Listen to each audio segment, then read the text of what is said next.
Hey guys, welcome to the Musicians Duet Better program. If you don't know me already, I'm Ahana and I'm doing this project for my Girl Scout Gold Award. So yeah, let's get into it. The Musicians Duet Better program is basically a program that gives children an understanding or better understanding of how instruments function in a band. So how each instrument sort of sounds like, how you can play them, and basically how hard it is to learn or play these instruments. So I will be giving you guys an overview of that. For the first two classes of this program, we went over the different types of percussion instruments. And there's an unlimited type of percussion instruments out there, but we did go over a few, including the cymbals, the snare, bass drum. We went over, I think we also went over sand blocks, and we also talked about shakers, maracas. I taught you how to make a shaker in the second class or the first YouTube stream. So if you want to watch how to make a shaker, then go ahead. It is really fun and easy. So yeah, that's what we went over.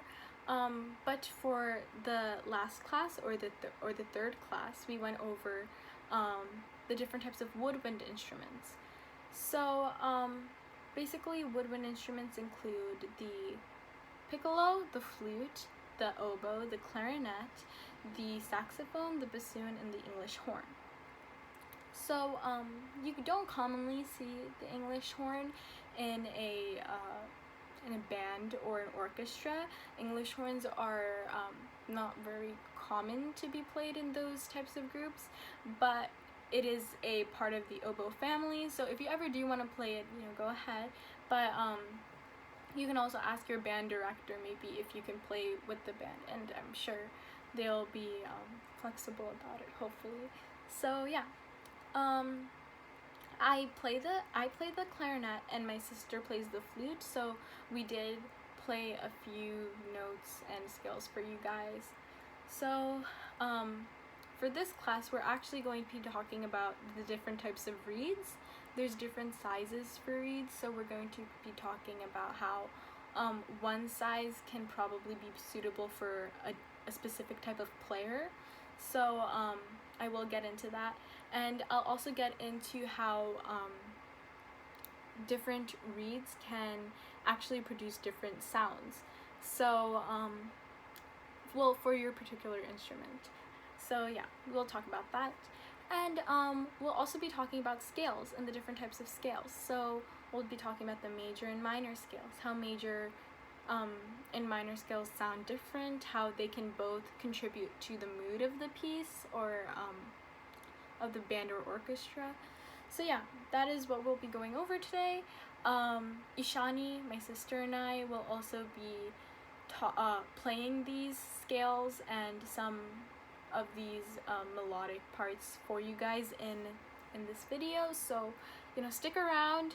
Hopefully you can hear the difference between what a clarinet sounds like and what a flute sounds like, and maybe that affects your decision of what you want to play in the future. So yeah, let's get into it. Hi, so I'm back with reeds. So these are what clarinet reeds look like, and they're from the Van Doren brand. Now your teacher will typically ask you to purchase Van Doren reeds. They'll always tell you that Rico reeds are not the best. Rico is a different type of brand. My band teacher specifically used the term Rico reeds reek. So it's not really recommended for a player to ever play Rico reeds unless you really need a reed, and that's the only type of reed you can find, because if you don't have any other reeds, you can't play. So yeah, Rico reeds, probably not recommended to use them, but Van Doren reeds are one of the main types of reeds people use. There's also another type of brand called Mitchell-Lori, which I particularly like. They're a little bit smaller than Van Doren reeds, but they function pretty well, in my opinion. So yeah, we'll talk about the different sizes. So sizes can range, at least for clarinets, they can range from 2.5s to 4s. So the typical, or not even 2.5, they can go down to 2 as well, I'm pretty sure. So typically newer students or beginners start from 2 or 2.5, and they work their way up till as high as they can go. I'm in the middle of 3 and 3.5s. I prefer 3s because they are easier to play, but 3.5s are a little bit harder to play on because they require much more air. So let me talk about basically the scale of these reeds. So 2 and 2.5s are made for beginners and newer performers, and the higher level you go, the harder the reed gets. So in width. So the 2 can be really easy to play on because it's much more thinner, so there's much more air that goes through your instrument. But for 3.5s or 4s, it takes much more air and effort to get a note out. So you might be thinking, then why would you go up till a 4 or 3.5? If it's harder to play, it doesn't really affect anything. It shouldn't affect anything. So I actually thought the same thing until my teacher actually told me that with higher level reeds, you can play your notes much more clearly. So although there's much more air that goes through like a 2.5 reed, your instrument sounds squeakier, and it sounds like it doesn't have any depth to it. It sounds very like thin, and it sounds narrow. It sounds really shaky. It's not like a sturdy sound that you can produce with a smaller reed, but or a thinner reed, I should say. But for 3.5s and 4s, you can play all your notes clearly. And basically, as you become a more experienced musician, you learn about the different ranges in your instrument. So when you're a kid, you don't really get up to the higher range. So this range is it just isn't really possible to play on a 2 reed. But once you advance in reed levels, you get to learn more about the higher octave at least. So you get to play higher notes, but it'll come out cleanly. So you can play it with ease, basically. So yeah, those are the different sizes for reeds, at least for the clarinet. And I know that it works similarly for the saxophone, except they just come in basically different packages. This for saxophones, it's the same model, except it just looks like a saxophone on the front cover. This is a clarinet. So yeah, these are the different types of reeds. As you can see, this is a 3. This is where you see your number, so just up here, and then this is a 3.5. So I'll try opening one of these packages to you just to show you how you unwrap a reed from a box. So I'll open the plastic wrap just so I can quickly show you guys. So yeah, this is the box. So you want to open it like this, and then you have just another filler thing here. When you open this up, it's basically just a form showing you how you can put it on and how you can unwrap them. Basically the different types of reeds in different countries as well. So yeah, that's that. And here are how many reeds, or how they're at least laid out in the box. So yeah, they basically come in like candy packages, almost like like candy wrappings. So you just try opening it from this side.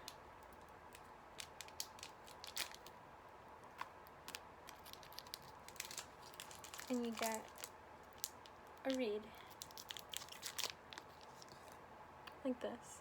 So reeds actually come in this casing. This is what the back looks like, and you want to put this back, at least the part with the words, on your mouthpiece. So you want to play or put your mouth on this front part like this.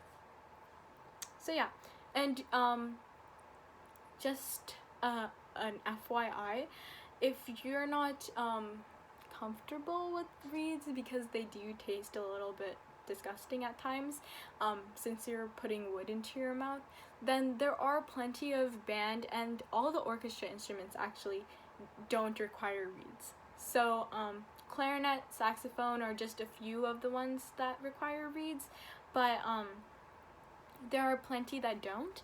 But if you are interested in clarinet or saxophone, then it's a little bit important to learn about reeds. But yeah, and you get used to the taste after you've been playing for a while, so it's not too bad.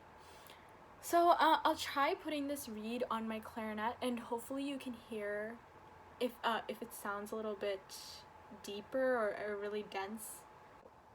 Hi guys, so I'm back with my instrument, and currently I have a size 3 reed on, and so I'll play a scale for you guys, and hopefully you guys can see it. I'll play play a scale, and then I'll play the same scale with my 3.5 reed, so maybe you guys can hear a difference through the phone.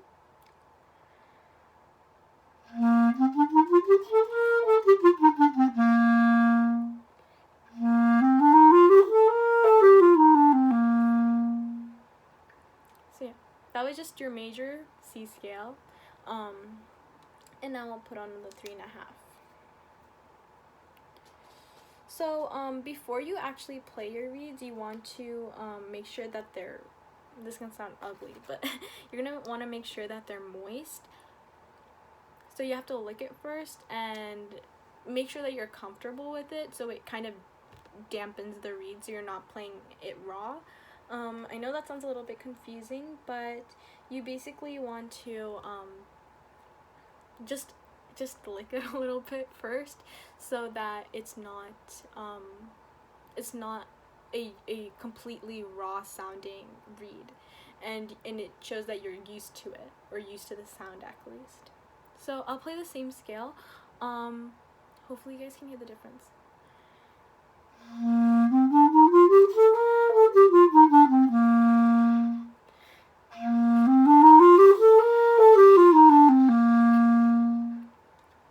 So yeah, that's the difference.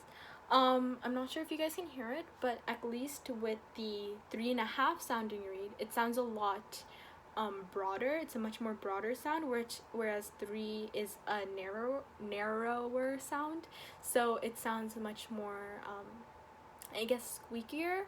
But if you listen to the 3.5 reed, it sounds broader and it sounds more wide. So if you ever want to project your sound, you want to use a little bit of a higher reed, of a higher numbered reed, so you can project it better.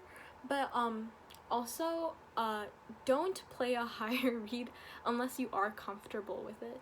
So you want to try advancing as quick as you can, just so you can like use a higher level reed. But just so we have a clear understanding, the number reed does not define how skilled you are. Just because I have a higher number reed does not mean I'm any better than someone that has maybe a lower numbered reed. But usually once you develop skills to play higher notes, you need a higher reed just so you can play them clearly. So I'll try playing a higher note right now, but just be prepared, it's going to be high. So this is what it sounds like. That's what a higher level or a higher note sounds like.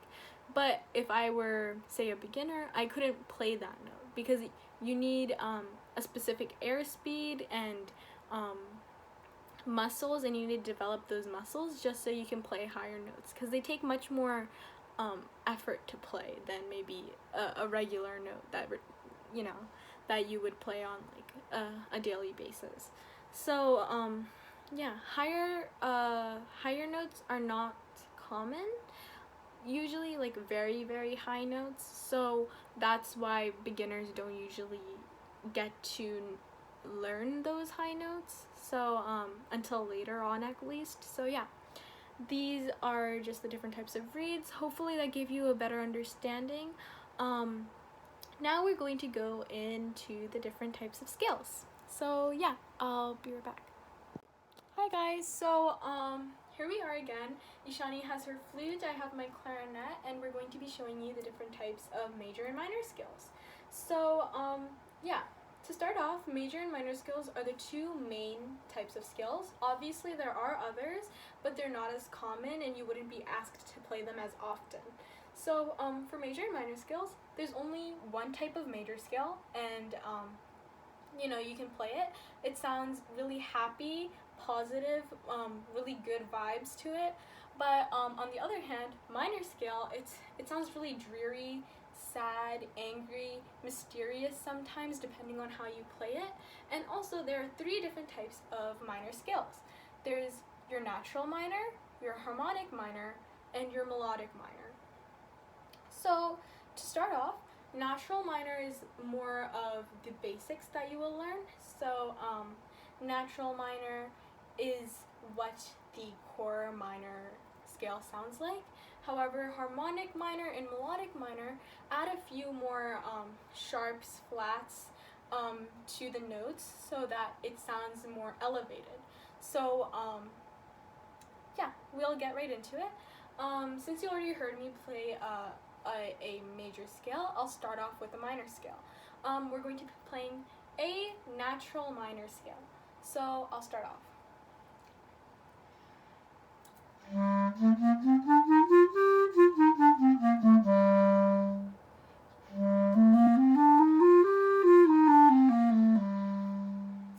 And you can hear the same scale on Ishani's flute.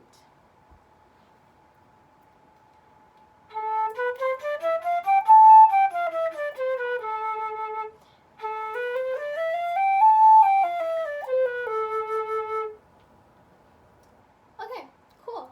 So hopefully you heard the difference, and I'm not sure if you noticed, but it does sound much more dark than a major scale. And I'll play the major scale again here just for reference, so maybe you can hear the difference a little bit clearly.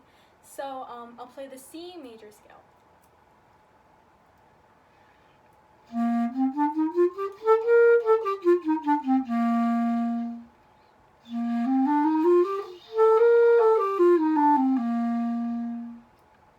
Ishani will play the same scale.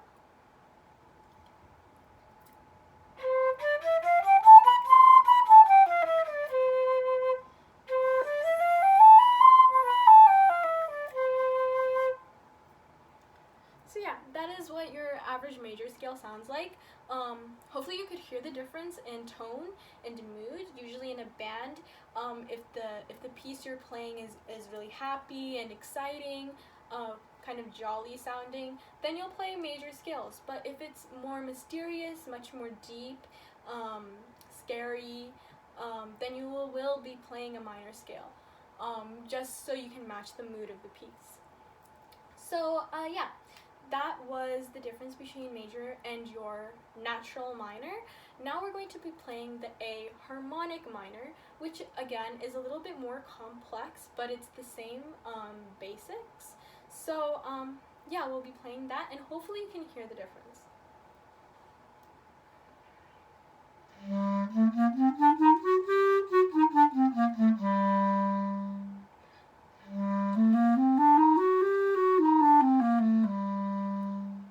Now Ishani will be playing the same thing.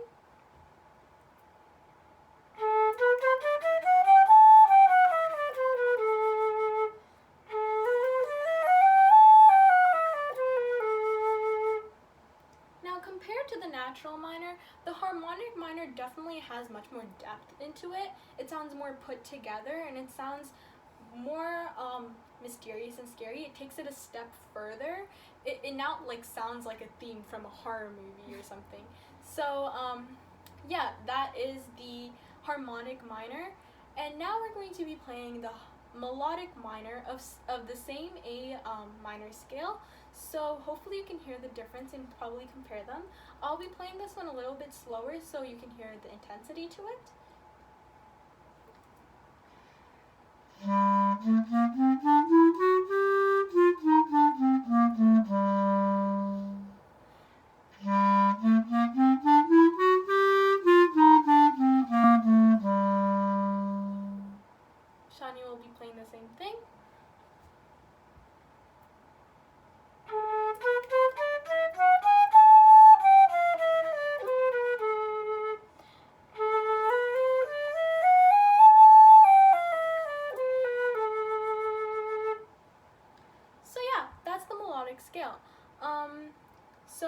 thing about the melodic scale and why it sounds so much more different than the harmonic and natural scale is because going up the scale and going down the scale, you play different notes. So going up the scale, I actually played 2 sharps, but going down, I played all naturals. And this is because for melodic scales, when you go up, you play different notes, and when you come down, you actually play the same notes as the natural minor. Now that does sound a little bit complicated, but just note that for minor scales, the melodic minor scale is the only scale out of all of these that has different notes going up the scale and going down the scale. Now by that I also mean like going up, I mean da da da da da da da da, whereas going down I mean da da da da da da da da, but it's different notes. So yeah, ascending and descending are 2 different types of notes, I guess you could say, and they alter the key signature. So yeah, that is basically it for this class. Hopefully you understand the differences a little bit better between major scales and minor scales. Hopefully you got to know more of the minor scales better and the different types.